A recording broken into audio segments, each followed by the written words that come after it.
if you have any interesting thing to share, the topics which are decided, they are just guidelines. So if you want to share something, you want to contribute to the discussion, or if you have any query, you can raise the question. We will try to answer the question. If we're not immediately coming, any of you can also join to answer the question. Otherwise, I will figure out the question, the answer, and then tell you. So if you want to share something from the previous discussion, any of you? So if there is nothing from your side, so we will begin. Let me share you a PowerPoint so that we are not going here and there, which I am sharing this PowerPoint.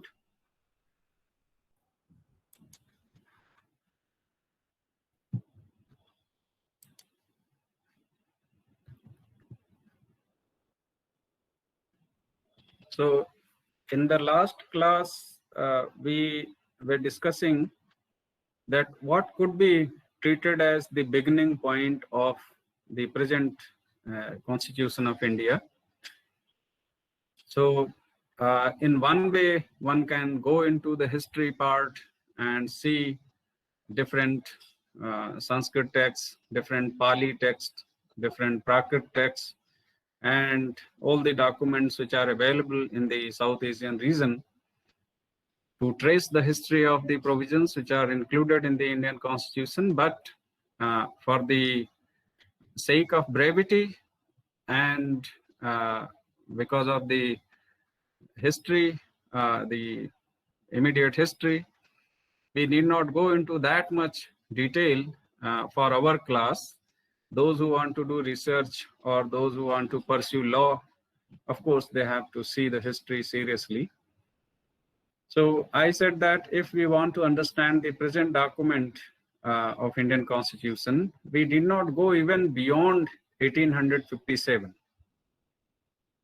But to see exactly how different provisions gradually appeared in the scene of administration in the South Asian region through the company, British East India Company. For the purpose of that, I wish to point out only salient or main things which happened after the advent of the British in the South Asian region. So this slide we have seen that the whole affair began from 31st December 1600 when the East India Company was formed to conduct business with Southeast Asia and this region, India. Now, the company was given a permission letter and certain conditions were mentioned in that letter. So first thing, if you see that the permission letter does not elaborate each and everything. आपको जैसे किसी चीज के लिए permission लेना होता है तो परमिशन ग्रांटेड ऐसा करके लिख देते हैं और आपने जो लिखा है much of it is left for interpretation, right? So the permission letter offered to the company was providing only broad guideline. The first and foremost thing you find in any permission letter of that kind is that how far it is going to be valid, right? So the first letter was issued for 15 years duration. And then it was implicit that after 15 years it will be renewed or cancelled. तो ये उसमें बात कही गई थी. इसके बाद when the company started doing business, so the time was not like the present time where you have very fast mode of communication, internet facility, aeroplanes, and very fast ships. So the administrators were sitting in Europe, in the northern part of the globe, and the company was conducting business in the mid of the globe, right? So there was some distance and of course the communication issue. So company was given permission, and then from then onwards, time to time, within the 15 years of the first duration, the government was issuing certain charters. In fact, the company officials used to approach to the administration that I need this permission to do this thing in that way. And the government was issuing orders, and those orders were only the executive orders, right? That means the British Parliament was not involved in those orders. There was an officer who was responsible for foreign affairs, and the person was issuing orders on the recommendation of certain committee. तो जो orders आए उनको charter बोला गया, और ये जो permission दिया गया था ये भी in terms of a charter. Charter is a written document issued by a government official. So it's old terminology. Today, जैसे आप अभी क्या होता है, गवर्नमेंट ऑफ इंडिया का कोई नोटिफिकेशन आता है जो गजेट में जो नोटिफाई होता है, तो वो एक डॉक्यूमेंट हो जाता है, गजेटेड नोटिफिकेशन. ऐसे जैसे जम्मू कश्मीर के डिस्ट्रिक्ट कमिश्नर ने कल एक ऑर्डर इश्यू किया, तो उसमें ऑफिस ऑर्डर लिखा गया, ऊपर लिखा है office order, right?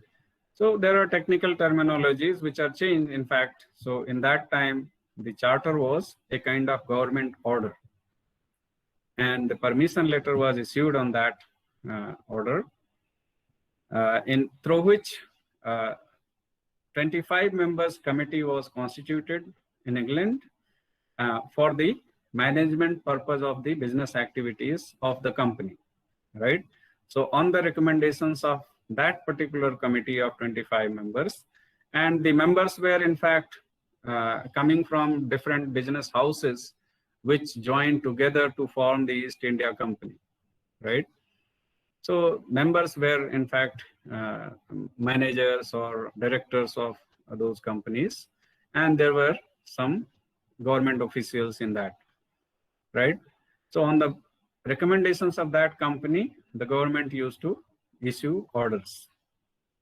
So the charter laid down the constitution, powers and privileges of the company, the first permission letter, which was in terms of a charter. So it provided a guideline that these are your powers, these are your rights, and when there is an issue, how are you going to conduct, how are you going to approach to the government. So all the details were given in that permission letter of 1600 AD, 31st December का order जो था.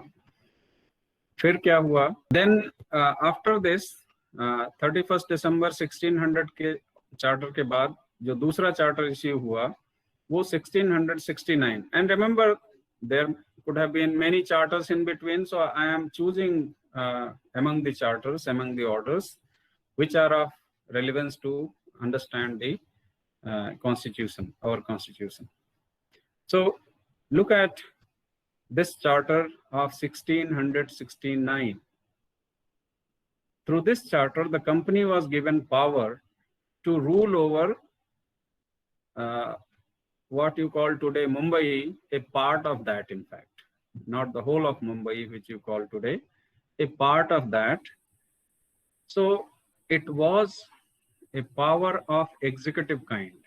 And you know, like you have DC or you have Tahsildar or government officials, these are executive officers, right? Remember, a business house cannot be given power without any reason to rule over the people, right? And these executive officers are ruling over the people. So initially in the first charter, that right was not given to the company. Only through Charter 1669, the company was given power to rule over a particular region of the present Mumbai. Now, you understand what it means for anyone to rule over a particular region. That means you will be managing the security affairs of that region. You will be managing the tax and revenue matters of that region, and you will be creating certain public facilities for the welfare of the people, right? And then you will be safeguarding the interest of the people of that region if it is under threat by the people of any different region, right? So you see, when this charter gave power, the executive power, it was first executive power. इसके पहले जो बात हुई थी, जो पिछले 19 years में हो रहा था, उसमें कोई एग्जीक्यूटिव पावर कंपनी के पास नहीं था. वो सिर्फ आते थे, अपना सामान खरीदते थे और बेचते थे. और आप जानते हैं कि जहां बनिया लोग जाते हैं वहां पर पंडित भी जाता है, क्योंकि बनिया और पंडित का बड़ा ही यूनिक रिलेशनशिप है. तो इन्हीं कंपनी ऑफिसर्स के साथ ये मिशनरीज भी आए, जो क्रिश्चियन मिशनरीज. और फिर you know the whole affair what happened later. So 1669 का जो चार्टर था, this is very important so far as the constitutional history of India is concerned, because through this charter the British administration gave executive power, first executive power, to the company. Then if you move on,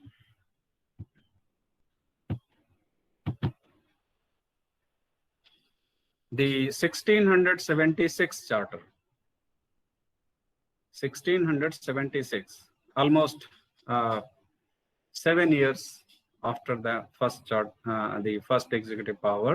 In 1676, the company was given power to issue its coins. इसके पहले जो company business कर रही थी, तो उसमें जो local currency available थी वो थी, और जो ब्रिटेन में करेंसी अवेलेबल थी वो थी. तो जो बिजनेस होता था, करेंसी का एक्सचेंज उसके थ्रू होता था, जो ऑलरेडी प्रिवेलिंग करेंसी थी. And that has created some problem of exchange, right?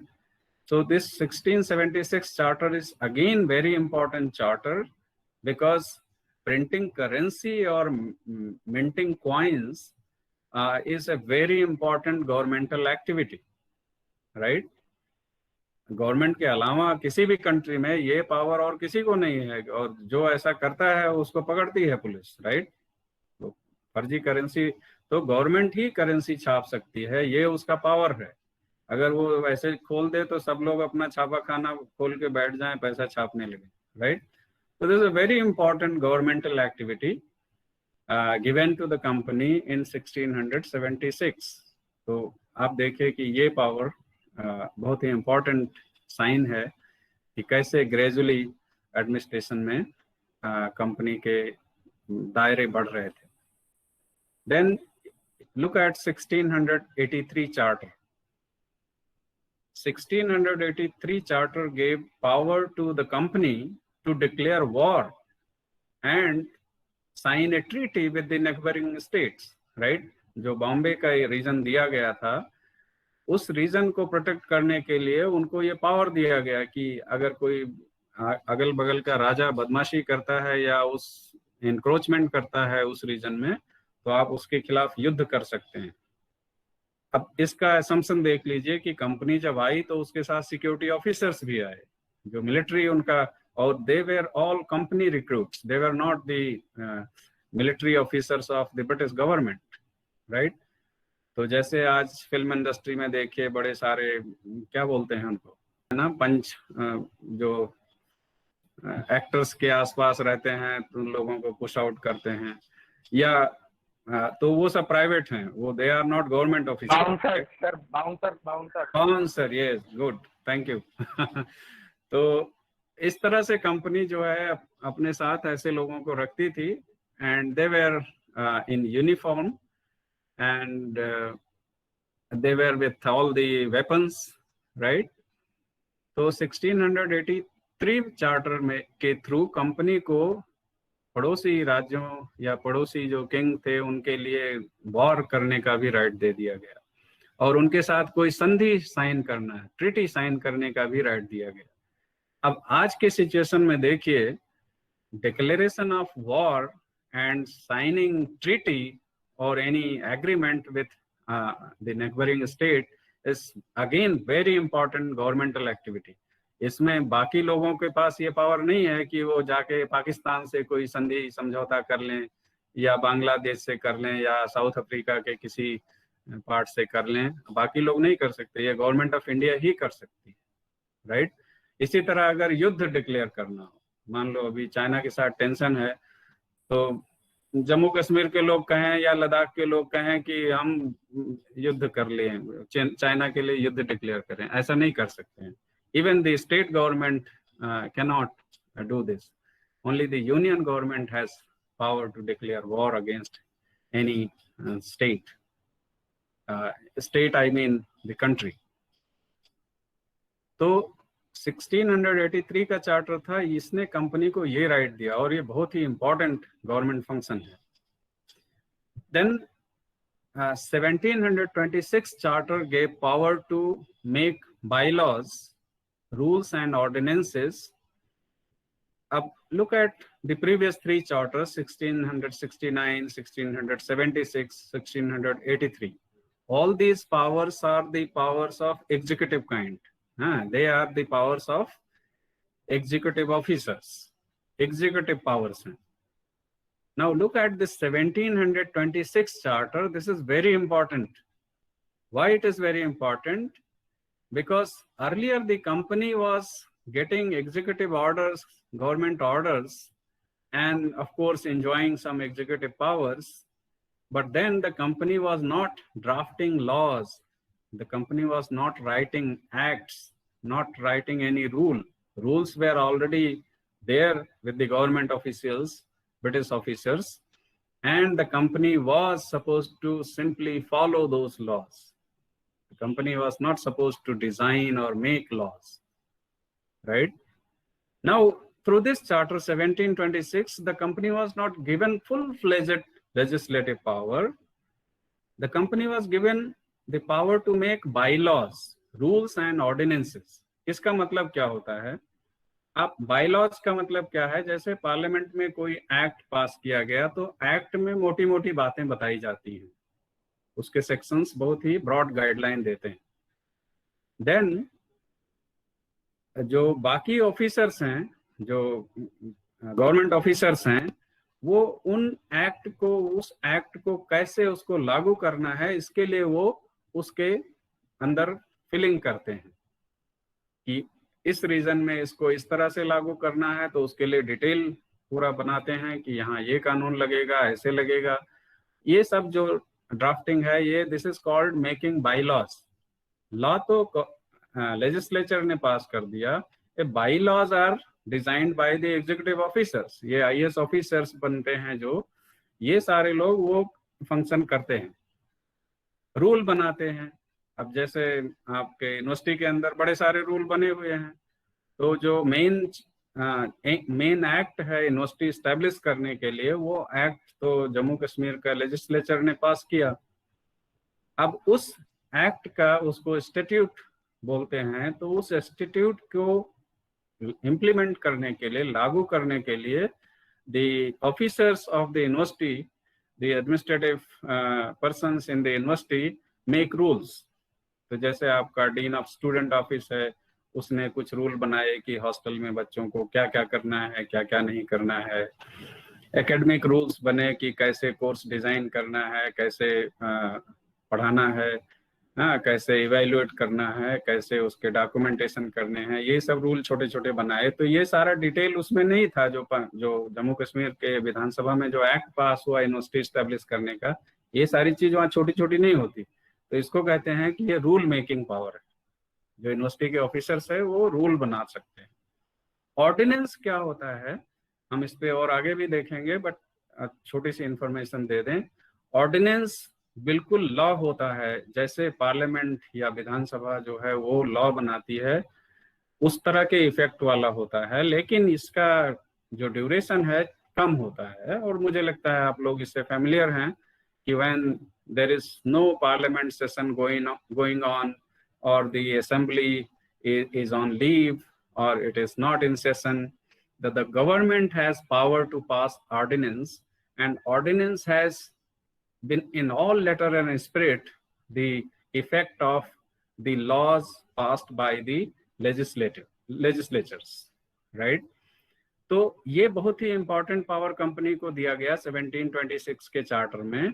क्यों दिया गया? कि उनको हो सकता है किसी कानून की जरूरत तुरंत महसूस हो यहाँ पे, और जो उनके मास्टर्स हैं, जो लॉ प्रोवाइडर्स हैं, वो तो हजारों मील दूर बैठे हुए हैं यूरोप में, राइट? तो कंपनी शॉर्ट ड्यूरेशन के लिए उस एक्ट को भी कर सकती है, उस लेजिस्लेशन को भी कर सकती है, which is not due to the company but it was because of the emergent requirement, right? So the company was given power to meet such kind of emergent requirements, and there it was given power to even pass ordinances, right? Full-fledged laws. So it was not just making bylaws or rules, but also it was given that power. And you know, in the present situation, the President of India has power to issue ordinance, and in the states, the governors have power to issue the ordinance, right? So you see how important power was delegated to a business company to manage the affairs in this region. Then there are some historical events. I can skip that. You need not worry about this.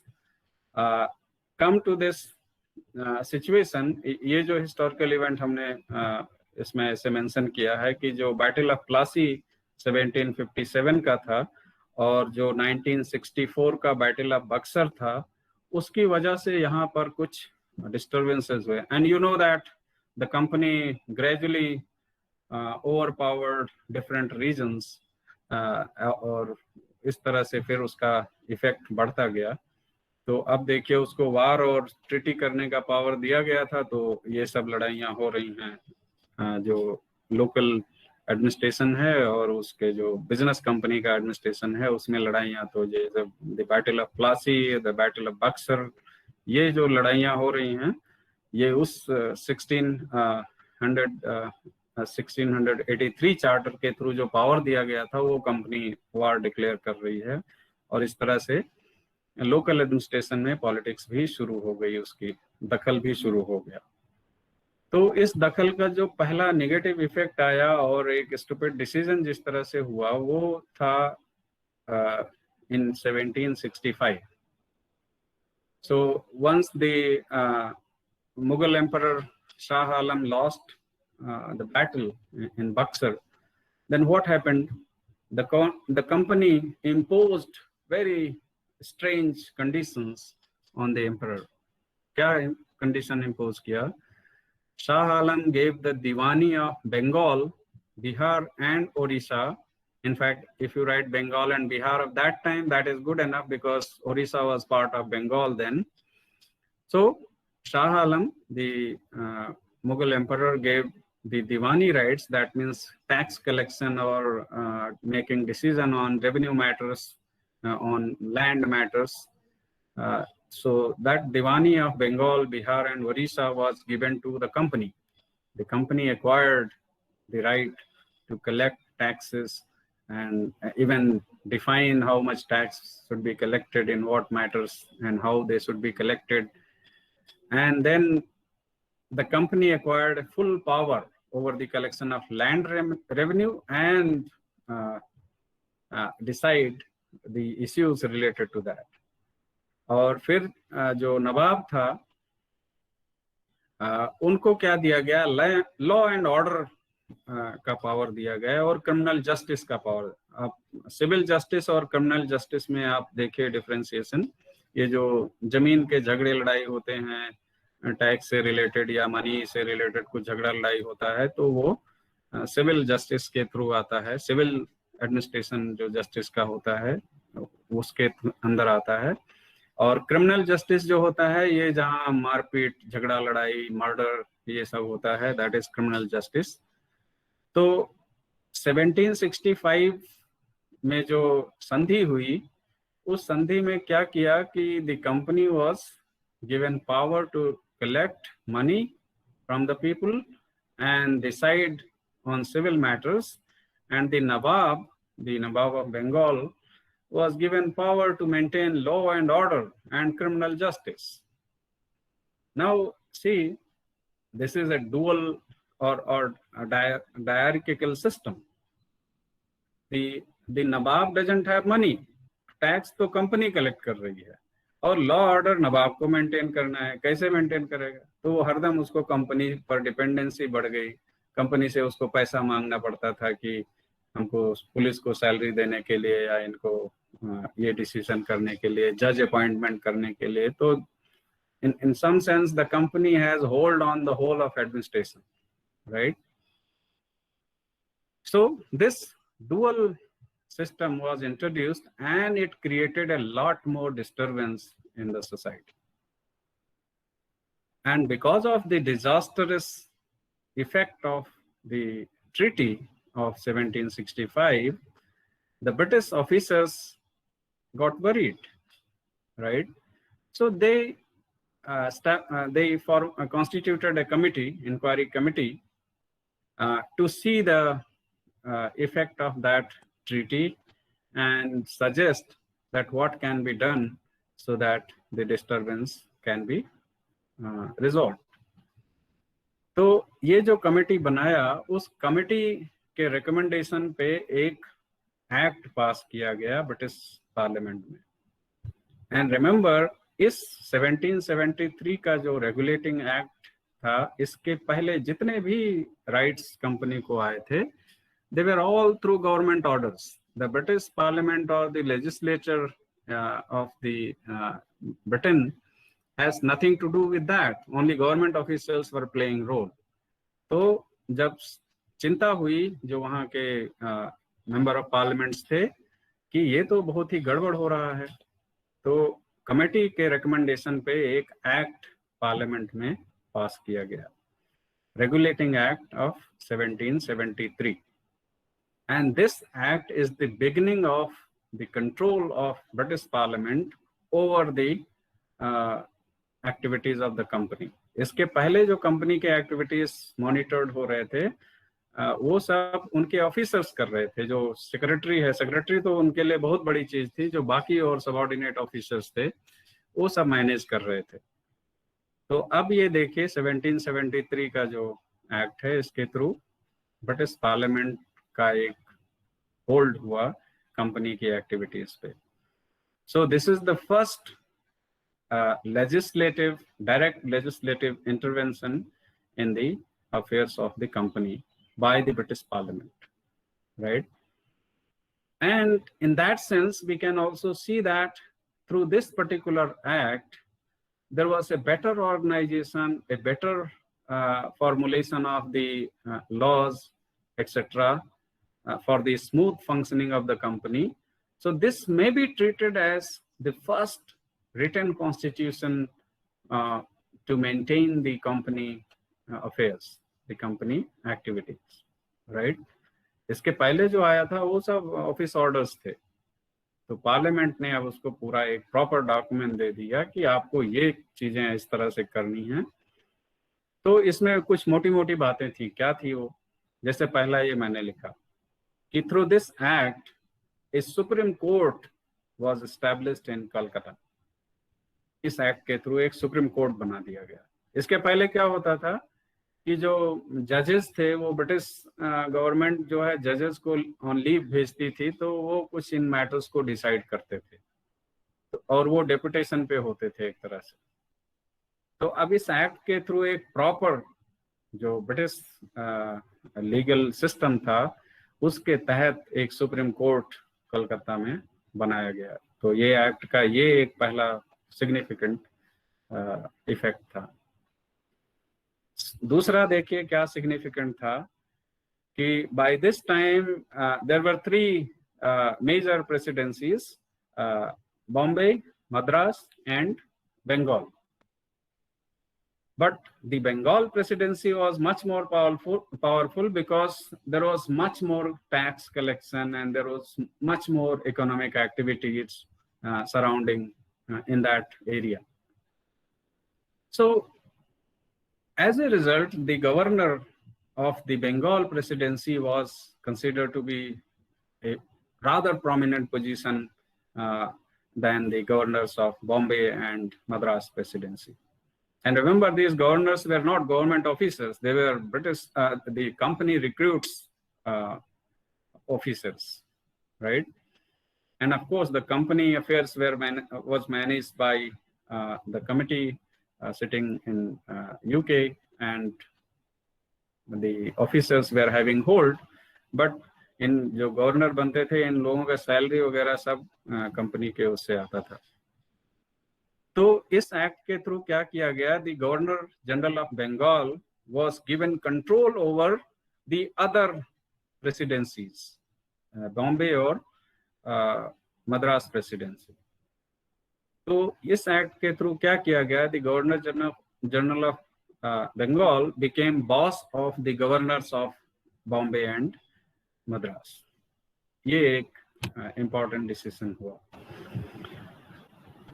Because the authority of the Governor General of Bengal was increased, the governor was provided a council. So through this act, a 4 members council was appointed to advise the Governor General of Bengal on all matters, right? जैसे अभी जैसे जम्मू कश्मीर है, जम्मू कश्मीर में अभी lieutenant governor है, कोई minister और ये सब तो है नहीं. तो लेफ्टिनेंट गवर्नर अकेले तो सारा चीज मैनेज नहीं कर सकता. सारे वो डिपार्टमेंट हैं जो मिनिस्ट्री के अंदर आते थे, तमाम डिपार्टमेंट्स. तो डिफरेंट एडवाइजर्स अपॉइंट किए गए कि वो डिफरेंट जो डिपार्टमेंट्स हैं उनको अलॉट कर दिया गया कि you will advise on the matters of this department. इस तरह से डिवीजन कर दिया गया work power, so that there is a coordination and none of the government functions are left out. तो ये काउंसिल बना दिया गया गवर्नर जनरल को एडवाइस करने के लिए, so that the administration is running smoothly. और क्या किया, जो वहाँ कमेटी बनी हुई थी जो कंपनी मैटर्स, कंपनी को कैसे रन करना है, कैसे करना है, उसके लिए जो एडवाइस करती थी, उसमें भी रिफॉर्म किया गया. तो दी composition of the Court of Directors in England was also modified through this Regulating Act of 1773. और इसी में एक बात की गई थी कि हम 10 साल बाद फिर इसको रिव्यू ही करेंगे. ये जो कानून बना रहे हैं इसको 10 साल बाद रिव्यू ही करेंगे. तो आप देखिए 1773 और दूसरा जो इम्पोर्टेंट एक्ट आया, पिट्स इंडिया एक्ट 1784. तो ये जो 10 साल का गैप था ना, इसका फिर ऑब्जर्वेशन करने के लिए एक और कमेटी बनाई गवर्नमेंट ने, और इस 10 साल में उसके जो इफेक्ट थे उसको इवैल्यूएट किया, और इवैल्यूएट करके कमेटी ने रिपोर्ट दिया, और उसके बेस पे ये एक और इम्पोर्टेंट एक्ट लाया गया ब्रिटिश पार्लियामेंट के through, Pitt's India act of 1784. इसकी कुछ मोटी मोटी बातें क्या थी इसमें. The court of directors was given rights over only trade and commerce. उधर जो कंपनी के बॉसेस की कमेटी थी, उनको ये बोल दिया गया कि सिर्फ आप ये बिजनेस, ट्रेड और कॉमर्स पर आपका राइट है, एडमिनिस्ट्रेशन पे आपकी बात का कोई मतलब नहीं है, ये सिर्फ सरकारी काम है और अब ये सरकार करेगी. तो ये Pitt's India act of 1784 is very important in that matter, that the company was held responsible for only trade and commerce, and all the administrative activities were taken back from the company. And उसके लिए क्या किया उन्होंने, a board of control of 6 members was appointed by the British government to look into all the administrative and political affairs, right? So now you have 2 committees in England. एक committee जो trade और business के लिए, commerce के लिए advice करेगी या सोचेगी, और दूसरा जो प्योरली गवर्नमेंटल एक्टिविटी है उसको सीधे एक दूसरा 6 मेंबर्स का कमेटी बना दिया गया, कि अब तुम एडमिनिस्ट्रेटिव और पॉलिटिकल मैटर्स पे तुम्हारा तुमको ऑब्जर्व करना है और तुम्हें एडवाइस करना है।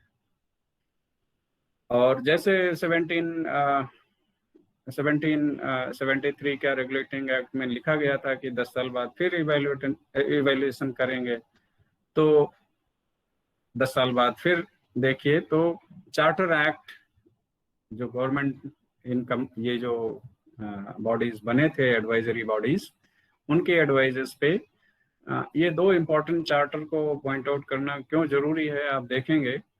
चार्टर एक्ट्स ऑफ 1793 एंड 1813, इसमें क्या हुआ था कि दी कंपनी का जो परमिशन लेटर था उसको 20 साल के लिए फिर कह दिया गया। पहले 15-15 साल के बाद होता था, अभी उन्होंने कहा कि अभी इसको 20 साल के लिए इनको परमिशन देते हैं।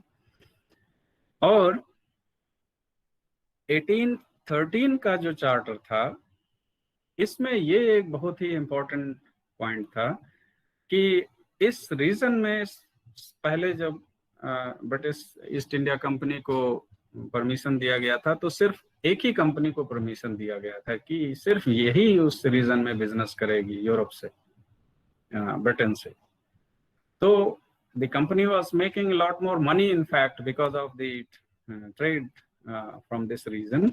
So other business houses which were not part of that East India Company, they were also pressurizing the government that ये मोनोपोली इनका खत्म होना चाहिए, हमको भी अलाउ करो बिजनेस करने के लिए. तो 1813 का जो चार्टर है आप देखिए 1600 में उनको दिया गया था और ये 1813 मतलब 213 साल ईस्ट इंडिया कंपनी ने पूरा अकेले बिजनेस किया. अब इतने साल बाद बाकी और कंपनीज को परमिशन दिया गया कि आप अब इंडिया के साथ ट्रेड कर सकते हैं. तो ये एक 1813 चार्टर का इम्पोर्टेंट डिसीजन था. फिर because the administration was expanding it's hold on so many things, the charter act of 1833 was passed. And it has a very important aspect in relation to the British rule in India.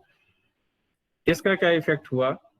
इसने किया, अभी आप देखिए जो governor general की council थी वो सारे मैटर्स पे एक साथ बैठ के डिस्कशन करती थी. जो बंगाल गवर्नर जनरल को जो बनाया गया था बॉस बॉम्बे और उनका मद्रास गवर्नर्स का, तो 1833 का जो चार्टर आया इसने क्या किया, इसने ये डायरेक्शन दिया कि जो गवर्नर जनरल की काउंसिल है उसमें जो लेजिस्लेटिव एक्ट है, कानून बनाने का जो मीटिंग है वो सेपरेट मीटिंग होगा और जो एग्जीक्यूटिव मीटिंग्स होंगे, जो बाकी एडमिनिस्ट्रेटिव डिसीजन लेने के लिए जो मीटिंग होता है वो अलग होगा. ये दोनों एक साथ नहीं होगा क्योंकि उसमें थोड़ा सा सहूलियत हो जाती है कि जब आप इकट्ठा हो तो आपके पास डेफिनेट ऑब्जेक्टिव हो कि you are going to do this, right. So when you are to formulate laws, so meeting is called for that purpose and therefore you will not deviate from that purpose, right. And if it is called for some executive decisions then there won't be any discussion on legislation. So that prescription was given through this charter 1833 to the governor council. And then in this very charter there was one more very important thing happened. First time the governor general's government of the governor general of Bengal's government was referred to as the government of India. इसके पहले उनको जो भी government से document आते थे वो governor general of उनको to governor general of Bengal.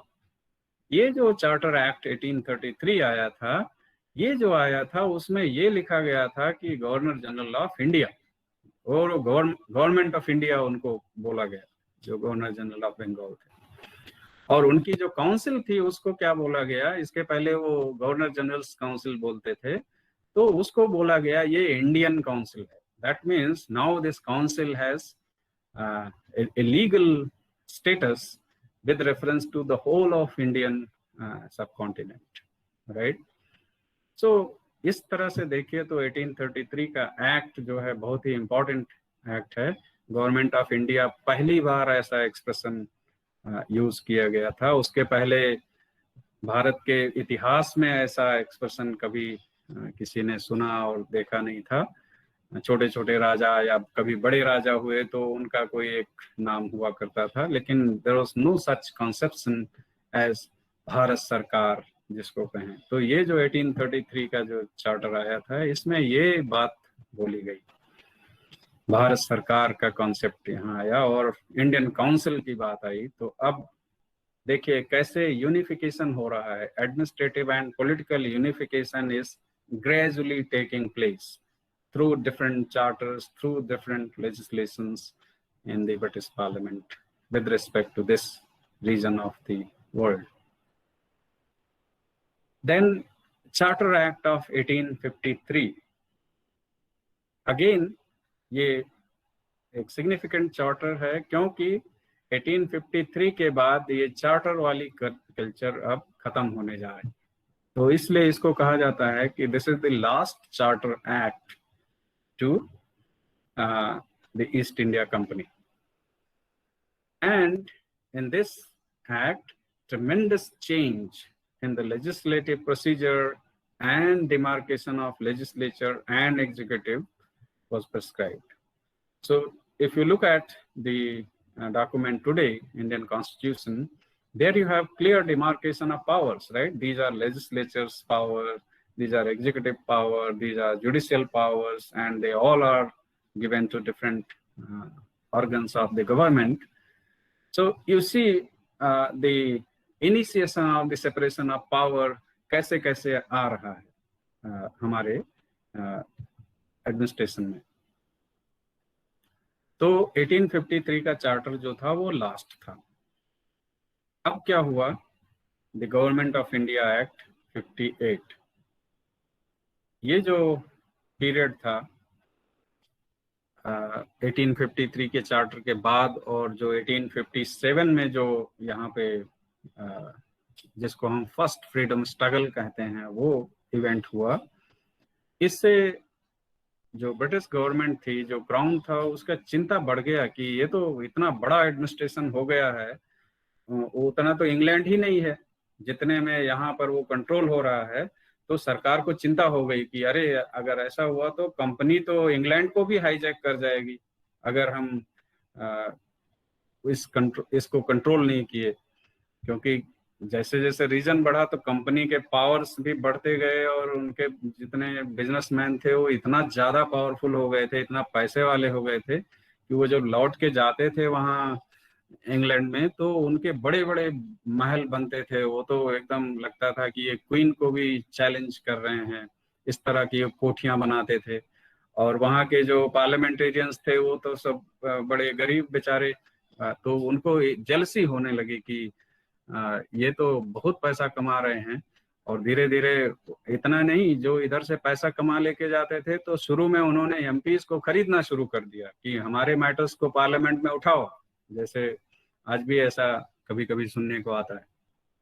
तो बिजनेस कंपनी वहां के जो पार्लियामेंटेरियन थे उनको इन्फ्लुएंस करने लगा। इतना ही नहीं, पार्लियामेंटेरियंस खुद भी बनने लगे एक समय के बाद। तो ये जो पूरा वहां पर उनका दखल हुआ और फिर जो 1857 में यहाँ disturbance according to the government of Britain हुआ, उसको ध्यान में रख के पहला एक्ट 1858 में लाया गया जिसको the government of India act 1858 कहा गया।